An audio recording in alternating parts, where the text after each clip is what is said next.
Hello दोस्तों, स्वागत है आपका अपने YouTube channel one step to success in special education में। तो दोस्तों, आज हम अपना टॉपिक शुरू करेंगे। वो शुरू करेंगे हाइड्रोसिपेली। हाइड्रोसिपेली मतलब जल शीर्ष, मतलब जल से भरा हुआ सिर, हेड। हाइड्रोसिपेली दोस्तों क्या होता है, इंट्रोडक्शन में हाइड्रोसिपेली का मैं आपको बता देता हूँ। मैंने आपको, ताकि आपका कंप्लीट कॉन्सेप्ट क्लियर हो और आपको टॉपिक को एक बार करने के बाद दोबारा किसी प्रकार की कोई प्रॉब्लम क्रिएट ना हो, इसलिए मैंने जो मैं पढ़ा रहा था आपको अभी तक वो पढ़ा देता था सिर्फ। लेकिन अब जो मैं पढ़ाऊँगा आपको पीपीटी के माध्यम से या इमेज के माध्यम से पढ़ाऊँगा आपको, और जो मैं वर्ड इसमें है टॉपिक इंग्लिश में होगा, समझा हिंदी में दूंगा आपको।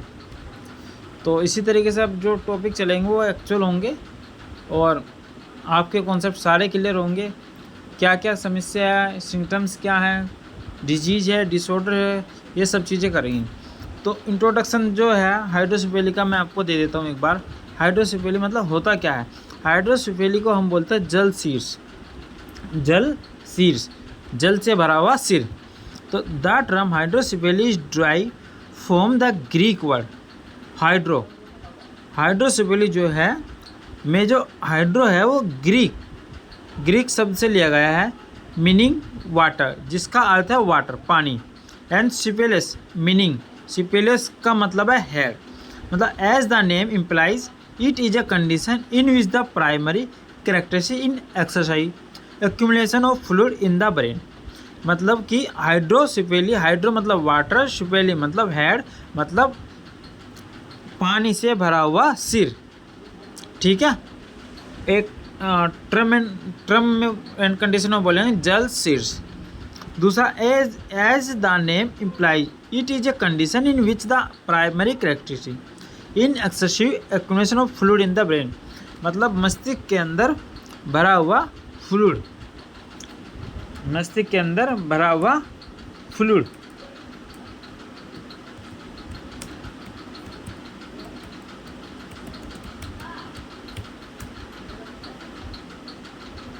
फ्लूइड मतलब तरल पदार्थ, हमारे मस्तिष्क के अंदर भरा हुआ तरल पदार्थ। अब आगे चलते हैं, इसकी इंट्रोडक्शन देते हैं। अब इसकी डेफिनेशन जो दी है वो ऐसी इस प्रकार से है।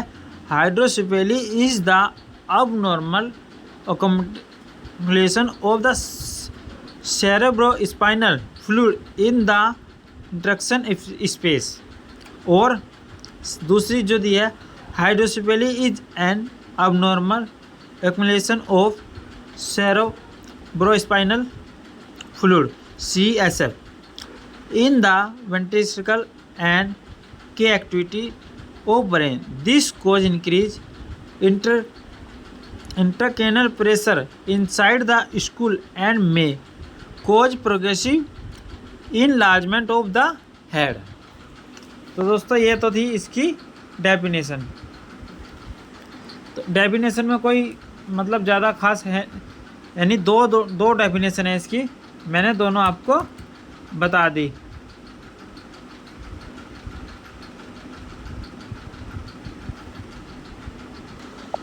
तो दोस्तों हाइड्रोसिपेली जो है डेफिनेशन, इसको मैं एक बार डिफाइन कर देता हूँ आपको। हमारा जो मस्तिष्क है उसके अंदर वेट्रिकल्स नामक एक पार्ट होता है। उसके अंदर मस्तिष्क कमेरु द्रव जो होता है हमारा, CSF बोलते हैं उसको, CSF में मतलब ज़्यादा अत्यधिक इकट्ठा हो जाता है। फ्लूइड जो है अत्यधिक इकट्ठा हो जाता है, और यह अत्यधिक जब इकट्ठा हो जाता है और अतिरिक्त बहुत ज़्यादा फ्लूइड के कारण हमारा जो मस्तिष्क का जो वेट्रिकल्स पार्ट है उसको चौड़ा कर देता है। और जब हमारा वेट्रिकल्स पार्ट जब जो चौड़ा हो जाता है हमारे मस्तिष्क का, तो मस्तिष्क के जो हमारे जो पार्ट हैं, उत्तक बोलते हैं जिनको, उन पर हानिकारक दबाव पड़ने लगता है। और जब उन पर दबाव पड़ने लगता है तो हाइड्रोसिपेली नाम की डिजीज़ हो जाती है। फिर हम उसको जल शीर्ष बोलने लगते हैं। तो सिर्फ हाइड्रोसिपेली होता किस कारण से, हमारे जो दिमाग के वेट्रिकल्स हैं उनमें CSF फ्लूइड का अत्यधिक जमा हो जाने से हमें हाइड्रोसेफेलिस हो जाता है, और हाइड्रोसेफेलिस का कोई इलाज नहीं है। इस बात को सब ध्यान रखेंगे, हाइड्रोसेफेलिस का कोई इलाज नहीं है। अब incident, it is found in 1 से 2 ईयर, 1 से 3 of every 101 children in world wide. ठीक है दोस्तों, अब इसके चाल चलते हैं। सेरेब्रल फ्लूइड, स्पाइनल फ्लूइड मतलब क्या है? The normal amount of CSF is about 150 ml। जो CSF फ्लूइड है वो नॉर्मल 150 ml तक हमारे मस्तिष्क में होना चाहिए। CSF form by choroid plexus, absorb by एक्रोनोसी villi, normally about 500 ml of CSF formed every day and an equal amount is absorbed। मतलब डेली रूटीन में 500 ml CSF हमारा प्रत्येक दिन में मतलब बनता है, और वह इक्वल हो जाता है एब्सॉर्ब में जाके। ठीक है दोस्तों,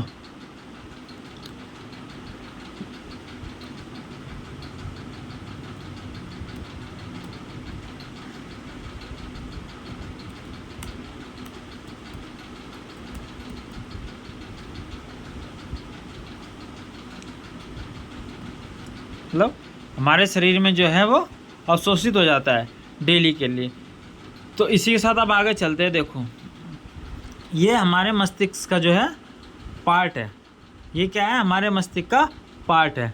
जो ये हमारे मस्तिष्क का जो ऊपर वाला पार्ट है, मैं उससे दिखाता हूँ आपको मार्क करके। ठीक है, ये वाला पार्ट इधर आ गया इसमें। तो ये सुपीरियर सेगमेंट वीनस इसनेस होता है, सुपीरियर सेगमेंट वीनस होता है ये। और ये जो हमारा ड्यूरामेटर होता है, ड्यूरामेटर, ये ऊपर वाली लाइन हमारी ड्यूरामेटर है। अब आगे चलते हैं आर्चिनोट्रोल मैटर पे। आर्चिनोट्रोल मैटर हमारा ये वाला पार्ट, मतलब हर एक चीज़ का एक अलग मतलब पर्टिकुलर एरिया दिया गया है हमारे मस्तिष्क के अंदर।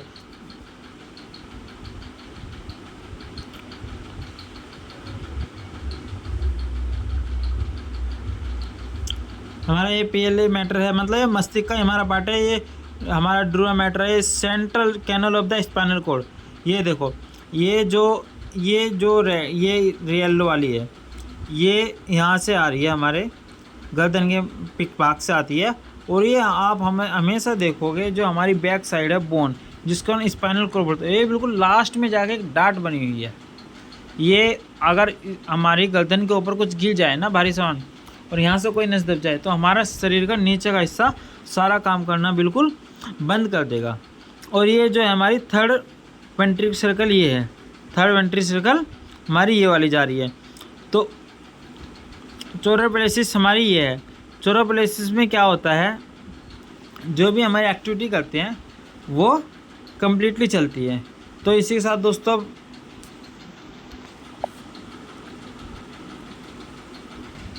ये अब मैंने जो दूसरी इमेज लगाई है अपनी इसमें फाइल में, ये लगा मैंने नॉर्मल CSF सर्कुलेशन।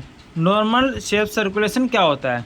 मतलब जो फ्लूइड होता है हमारे मस्तिष्क में, बनता तो 150 ml है, और मैक्सिमम जो है वो 500 ml बनता है, लेकिन वो क्या होता है डेली के डेली अब्सॉर्ब हो जाता है, मतलब अवशोषित हो जाता है। अब देखो, lateral ventricle foramen of the Monro aqueduct Sylvius से फिर थर्ड वेंट्रिकल में जाता है, थर्ड वेंट्रिकल से फोर्थ वेंट्रिकल में जाता है, फिर फोर्थ वेंट्रिकल में जाकर 2 पार्ट में बट जाता है। ये central canal of spinal cord, central canal of spinal cord, ये central canal of spinal cord है। ये फोर्थ वेंट्रिकल बट रहा है यहाँ से, और दूसरा पार्ट जो इसका ये बन जाता है सबचर्ड स्पेस। फिर इसको central core of spinal cord किस में जाता है? Reabsorbed in venous sinus by the arachnoid villi. इसी प्रकार से मैं आपको नीचे दिखाता हूँ इमेज में लेटरल वेंट्रिकल। ये देखो यहाँ पर कितना है, हाइड्रोसेफेली का जो फ्लूइड का जो पार्ट है आप दोनों इमेज में दे सकते हो। ये एंटरव्यू है और ये लेफ्ट लेटरल व्यू है। इसमें और इसमें नॉर्मल जो होता है, नॉर्मल ये होता है, नॉर्मल ये वाला साइज होता है। और ये देखो यहाँ पर देखो थोड़ा थोड़ा इंक्रीज होता जाता है, और जब ये ज़्यादा ही इंक्रीज हो जाता है तब जाके हाइड्रोसेफेली मतलब हमें डिजीज़ हो जाती है। ये देखा लेटरल व्हीकल, लेटरल में देखो कितना थोड़ा सा पार्ट है सिर्फ। स्पेटर मतलब ये फोर्थ व्हीकल, ये सेंट्रल कैनल, सेंट्रल कैनल देखो, सेंट्रल कैनल से बिल्कुल नॉर्मल आ रहा है इसमें, और इसमें सेंट्रल कैनल देखो किस तरीके से रुकी हुई है। तो पहली बात यहाँ रुक गई। दूसरा इंटीरियर होम, इंटीरियर होम इसका देखो ये पार्ट है इंटीरियर होम का, ये इंटीरियर होम यहाँ पर क्या है, और इंटीरियर होम इसका देखो साइज एकदम से बढ़ गया है, इसका साइज इंटीरियर होम बढ़ गया, और ये देखने में ही पता चल रहा है कि दोनों इमेज में क्या डिफरेंस है, दोनों इमेज में क्या डिफरेंस हो रहा है। और थर्ड वेंट्रिकल, थर्ड वेंट्रिकल में देखो, देखो ये थर्ड वेंट्रिकल है, और इधर ये थर्ड वेंट्रिकल है हमारी, और इधर जो हमारी थर्ड वेंट्रिकल आ रही है, थर्ड वेंट्रिकल देखो ये पहले इसमें आएंगे, पहले जो इमेज सही है, ये थर्ड वेंट्रिकल हमारी ये वाली बिल्कुल हमारी सही है थर्ड वेंट्रिकल। लेकिन यहाँ पे थर्ड वेंट्रिकल जो हाइड्रोसेफेली बढ़ता जा रहा है, इसमें थर्ड वेंट्रिकल का साइज देखो ये कितना ज़्यादा हो गया, ये थर्ड वेंट्रिकल का साइज एकदम से जो है ज़्यादा हो गया, बढ़ गया है। तो इमेज के माध्यम से मैं आपको बताना चाह रहा हूँ कि हाइड्रोसेफेली में किस तरीके से परिवर्तन होता है। तो दोस्तों ये आपको समझ में आ गया होगा, मैंने बिल्कुल नॉर्मल सर्कुलेशन क्या होता है और किस तरीके से दोनों इमेज में बढ़ रहा है, इस वाली इमेज पर, इस पे इमेज पे, दोनों पे बता दिया। अब इसी के साथ आगे चलेंगे। Communication, communicating hydrocephaly, communicating hydrocephaly, ये तो बहुत सिंपल है। Communicating hydrocephaly is a condition that result when the acronym villi are unable to accurately resolve CSF। तो इंट्रा सर्कुलर और सब branched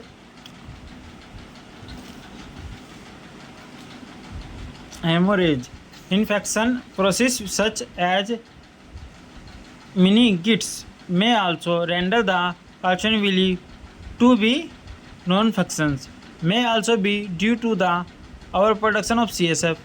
This is rare and is usually associated with a choroid flex epidema or a choroid flex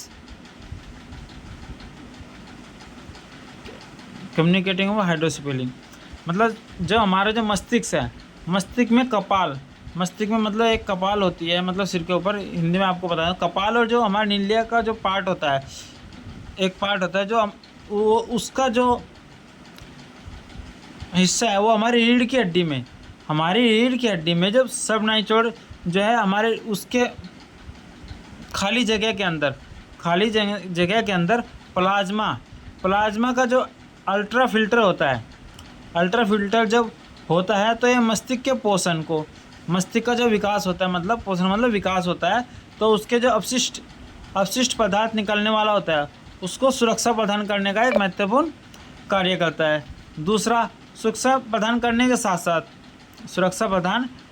के साथ ये जो मात्रा में हमारा जो 150 ml मिनिमम बनता है, और सबनोचॉइड स्थानों के भीतर ही 125 मिली का होता है, 125 मिली का होता है। तो उसके अंदर तक तो जो है हमारा मस्तिष्क जो है अब्सॉर्ब कर लेता है, लेकिन जब उससे ज़्यादा हो जाता है तो उसका आकार जो है बढ़ता जाता है। ये इमेज में अभी आपको आगे दिखा दूँगा कि सिर का आकार जो है किस प्रकार का हो जाता है। ये होता है ना कम्युनिकेटिंग हाइड्रोसेफेली। अब नॉन कम्युनिकेटिंग हाइड्रोसेफेली क्या होता है? नॉन कम्युनिकेटिंग हाइड्रोसेफेली होता है, non communicating hydrocephaly is a condition that result, यह एक स्थिति है when the ventricular system does not communicate with the actual villi due to some obstruction in the normal pathway of CSF। CSF का जो normal रास्ता होता है, pathway मतलब जाने का एक सर्कल जो पाइप होता है जो मैंने ऊपर दिखाया है आपको, वो जो होता है उसको जो है रोक देता है। Consequently CSF is produced in the ventricular system but cannot flow to the actual villi to be reabsorbed. Such obstruction can occur when pathway are blocked by a tumor. सभी ट्यूमर को ब्लॉक कर देता है। Congenital abnormalities of the brain किस्टा, inflammation from infection और any other condition that interferes with the patterns of these pathway. Aetiology of hydrocephaly. Aetiology of hydrocephaly क्या है? Congenital. Congenital मतलब इंटरनल इन्फेक्शन और मेनली इन रूबेला, टैक्सोनोसिस और cytomegalo virus. मतलब इससे जो है किस प्रकार का ईटियोलॉजी हाइड्रोसेफेली मतलब इसके होने के क्या कारण? कॉग्निजेंटल जन्मजात होता है, इन्फेक्शन से होता है, मेनली इन रूबेला में होता है जो जमा हो जाता है, और congenital brain tumour, congenital brain tumour जन्म से brain tumour, intracranial haemorrhage, congenital malformation of the arachnoid villi. तो दोस्तों ये जो थे ये तो इसके मतलब कि होने के जो है कारण थे कि इन रोगों के कारण इसका मतलब होने का जो है क्या कारण है हाइड्रोसेफेली का। अब इससे आगे जब हम चलते हैं, इससे आगे चलते हैं हम एक्वायर मतलब ग्रहण कर लेना। इसको जो है एक्वायर, इसको मतलब कौन कौन ग्रहण कर लेता है?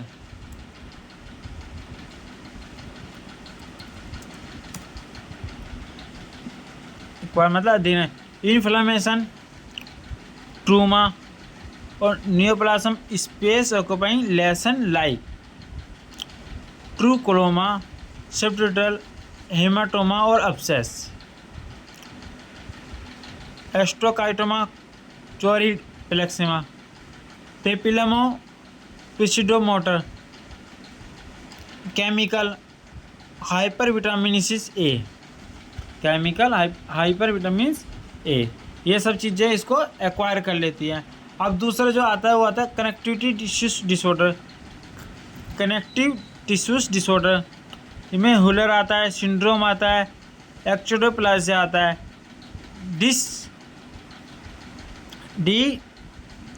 Degenerative atrophy of brain, degenerative atrophy of brain, arteriovenous malformation,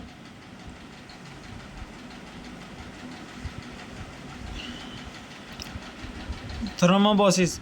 अभी आता है क्लिनिकल फीचर। देखो दोस्तों, क्लिनिकल फीचर जब हाइड्रोसेफेली जब किसी बच्चे को हो जाता है उसका सिर इस प्रकार से हो जाता है, उसका जो हेड है वो इस प्रकार से हो जाता है। अब इसमें क्लिनिकल फीचर को मैं आपको अलग से दिखा देता हूँ। लार्ज हेड और सॉफ्ट स्पॉट, ये हमारा लार्ज हेड है, ये हमारा ऊपर की तरफ जो है ये हमारा लार्ज हेड है, ये हमारा स्पॉट साइड है, ये हमारी जो है इस पर ये फ्रंटल लोब बोलते हैं। मैंने आपको जब मल्टीपल क्वेश्चन कराए थे उसमें 3-4 प्रकार के लोब आए थे, फ्रंटल लोब और कॉर्निकल लोब, इस तरीके से 3-4 लोब आए थे। तो ये हमारा जो लार्ज हेड है, ये हमारा सिर जो है इतना बड़ा हो गया, ठीक है, इतना सिर हमारा बड़ा हो गया। और ये हमारा सॉफ्ट स्पॉट है, ये यहाँ पे इकट्ठा हो रहा है, फ्लूइड जो है ये इकट्ठा हो रहा है यहाँ पर। आगे क्या आता है? Pentavenous over the head, pentavenous over the head, हमारा जो नॉर्मल होता है आकार ये होता है इस तरीके से, यहाँ पर देखो इस तरीके से बढ़ रहा है ये measurement of the head of the ये। तो इसके साथ clinical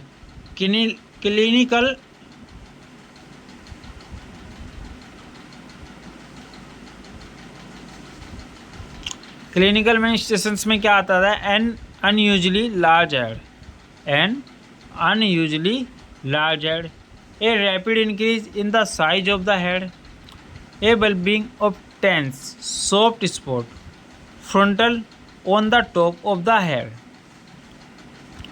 eyes fixed downward, shiny scalp with prominent scalp pain, poor feeding, seizures, vomiting, sleepiness, irritability, diagnosis evolution, physical examination होता है, positive translation of infant head होते हैं, MRI होता है, सीटी स्कैन होता है, क्लिनिकल अल्ट्रासाइनोग्राफी होती है एंड एक्सरे स्कूल्स होता है। ये इसका इसमें ये जो टेस्ट है इन सब से उसका मूल्यांकन किया जाता है कि किस किस टेस्ट से पता चल सकता है कि इस बच्चों का हाइड्रोसेफेली हो गया है या नहीं हो गया।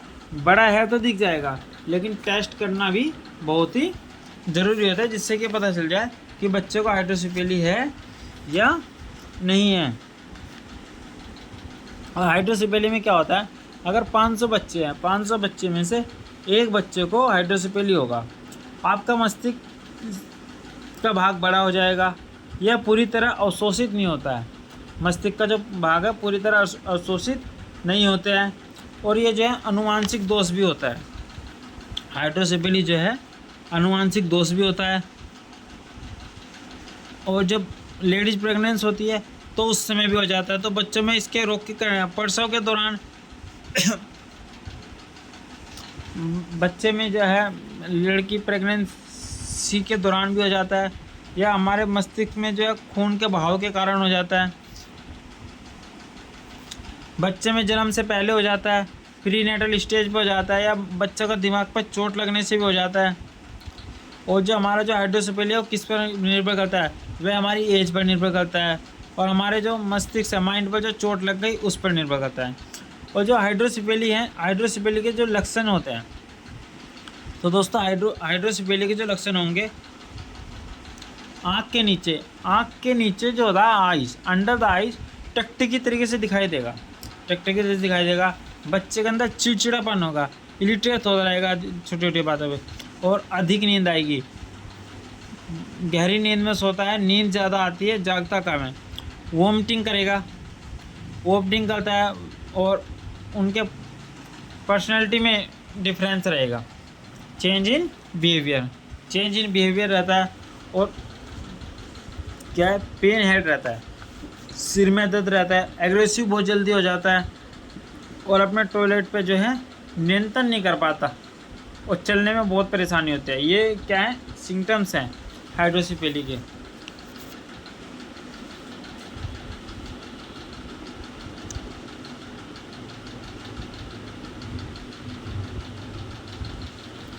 अब इसे साथ चलते हैं दोस्तों, lumbar puncture, cerebral spinal fluid, normal CSF और अब नॉर्मल CSF। अब इसमें आप देखो क्लियर ओडोलिसिस और ट्यूबिड कुलिड। WBC 0 से 5 है, WBC 1000 से 2000 है। प्रोटीन 15 से 45 है, 15 प्रोटीन 100 से 500 है। ग्लूकोज 50 से 80 है, और glucose lower than blood sugar.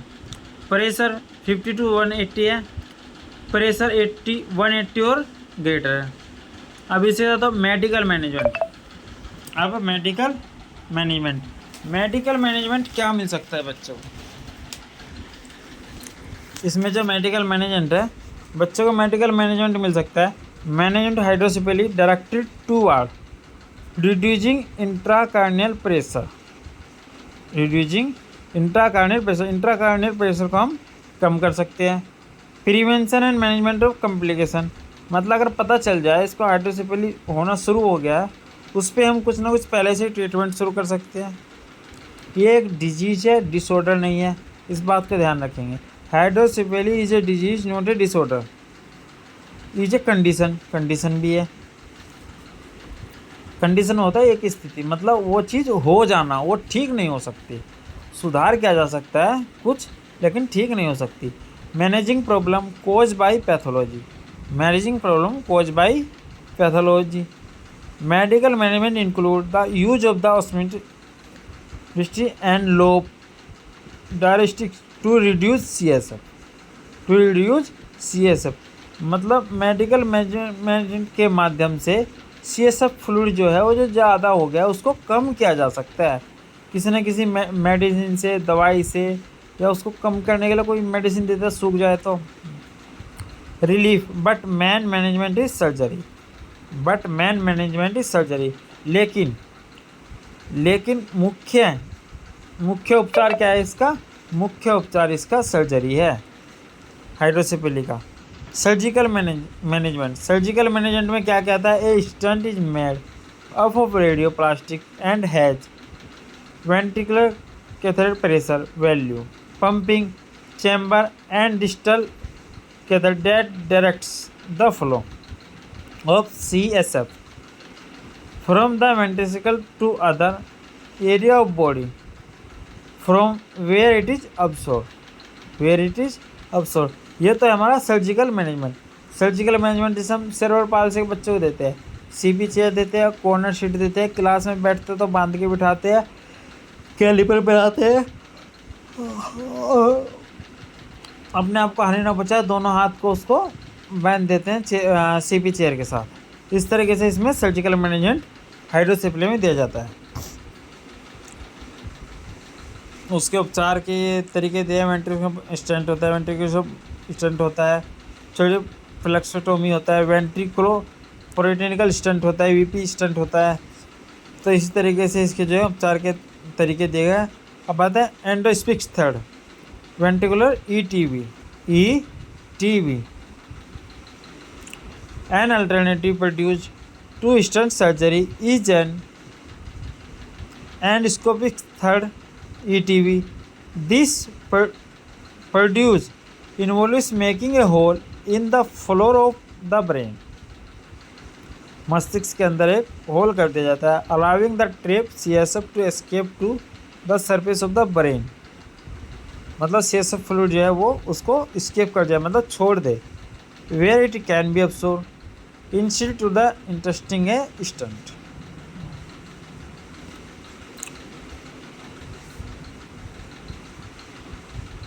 VP stent. A VP stent is a long plastic tube that allows fluid to drain from the brain to another part of the body. This drainage prevents the increase in pressure on the brain caused by hydrocephalus. अब हाइड्रोसिपिलिस का जो है एक image मैंने बना के इसमें तैयार की थी। लेटरल वेंट्रिकल देखो किस प्रकार से है, और ये सिस्टम तो drain spinal fluid from the ventricle, किस तरीके से इधर इस तरफ आ रहा है, spinal fluid drain into abdomen. ये यहाँ पर आकर किस तरीके से इकट्ठा हो रहा है, और नॉर्मल और अब नॉर्मल, इसमें इस इमेज के माध्यम से मैंने दोनों चीज़ें आपको बतानी चाहिए। अब क्वेश्चन अब आगे आता है topic, what is a stunt infection. Stunt infection क्या होता है? A instant infection occur when bacteria infect the tissues around the VP stent. When the tissue is infected, it can cause the VP stent to stop working properly. A stent that does not work well can cause an increase in pressure within the brain. This increase in pressure rise can damage the brain or threaten child life. Sign of the shunt infection, इसको देख लीजिए दोस्तों, video काफ़ी लंबी हो गई, 28 minute की हो गई है। मैं थोड़ी देर के लिए रोक देता हूँ, आप इसको रीड आउट कर लेना। और हाँ, मैं इनकी सॉफ्ट कॉपी भी आप सबको प्रोवाइड कराऊंगा, लेकिन समय आने पर, अभी नहीं। जब एग्ज़ाम आएगा आसपास तो मैं आपको इन सब की सॉफ्ट कॉपी प्रोवाइड करा दूँगा, ऐसी बात नहीं है। वीए क्या होता है? Ventricle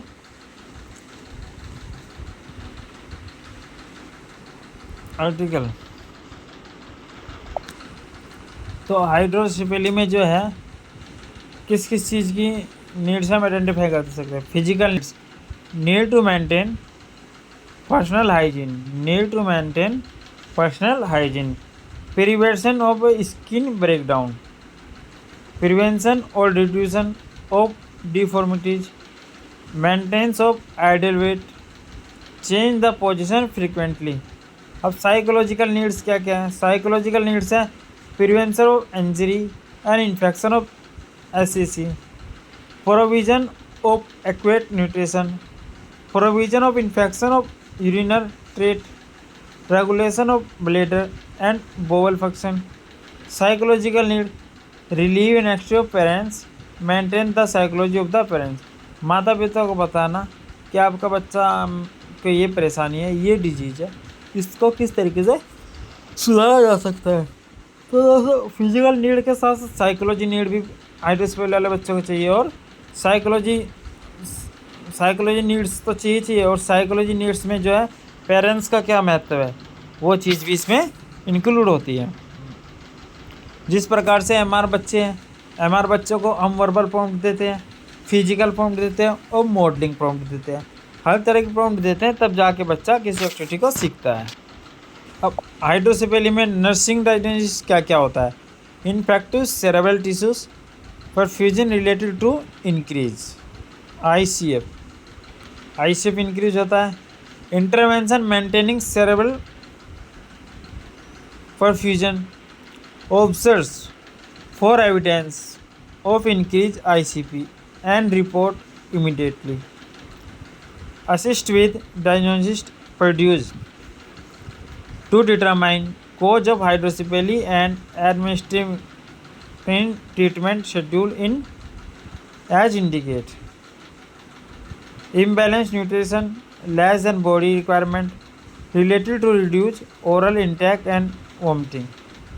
Intervention providing nutrition. Be aware that feeding is frequently difficult because the child may be listless and prone to vomiting. Complete nursing care and treatments before feeding, so the child will not be disturbed after feeding. Hold the infant in a semi-sitting position with head well supported during feeding. Offer small and frequent feeding. Place the child on side with head elevated after feeding to prevent aspiration. तो दोस्तों ये जो hydrocephalic topic था ये मैंने आपका complete कर दिया विद इमेज के साथ। क्या है, अपनी तरफ से जितना आपको डीपली पढ़ा सकता था उतना डीपली मैंने इस टॉपिक को पढ़ा दिया। ऐसा भी हो सकता है कि भाई मैंने कुछ आपको समझाया वो आपको समझ में ना आया हो, लेकिन जो मैंने इसमें यूज किए हैं वर्ड्स हैं या वीडियो में इंग्लिश वर्ड का शब्दों का यूज हुआ है, आप इसके माध्यम से अपने आप भी समझ सकते हो और सॉफ्ट कॉपी तो आपको अवेलेबल समय आने पर हो ही जाएगी। तो दोस्तों इसी के साथ हम अपने अगले टॉपिक में मिलेंगे। नेक्स्ट टॉपिक भी मैं इसी तरीके से बनाऊंगा, वो इससे भी बेहतर होगा। तो दोस्तों प्लीज़ वीडियो को लाइक करें, शेयर करें, सब्सक्राइब करें। मिलते हैं अपनी अगली वीडियो में।